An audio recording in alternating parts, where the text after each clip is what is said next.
Now I get it when wingnuts like Sean Hannity and Anne Coulter cry about the radical left. It's their job. They get paid millions of dollars to do it. But when the man who swept into office on big hopes of transformational change tells an audience persuadable independents or even moderate Republicans are not driven by the same views that are reflected on certain left-leaning Twitter feeds or the activist wing of a party. What is going on there?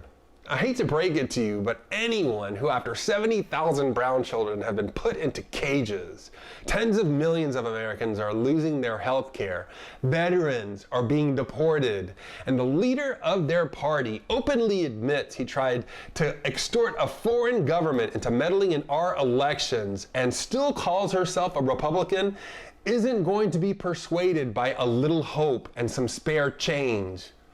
You know that talking point that Medicare-For-All is unrealistic?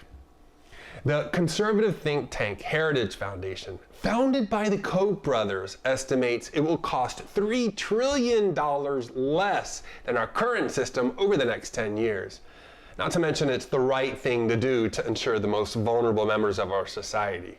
White nationalism is allowed to be mainstreamed, but not progressivism. That's why I say I don't trust anyone who has more to say about left Twitter than racism. People are dying. I don't hear establishment Republicans complaining their party has drifted too far right when over 900 leaked emails confirm White House senior policy advisor Stephen Miller is a white supremacist. And it's not that we don't appreciate everything he did while he was in office. Clearly, he was one of the most extraordinary individuals ever to occupy the White House. But things have changed since Mr. Obama last won an election in 2012. The worst case scenarios climate scientists warned us about are now becoming the best case. The wealth gap has become a chasm where billionaires own fleets of $40 million yachts and poor children are publicly shamed when they can't afford school lunch. You know, progressive ideas don't just make economic sense, they're also politically viable. Over 100 million otherwise eligible Americans aren't voting because they feel neither party is speaking to them. You think a federal jobs package might get their attention? College loan forgiveness, Medicare-For-All? Be bold, go big, or get out of the way.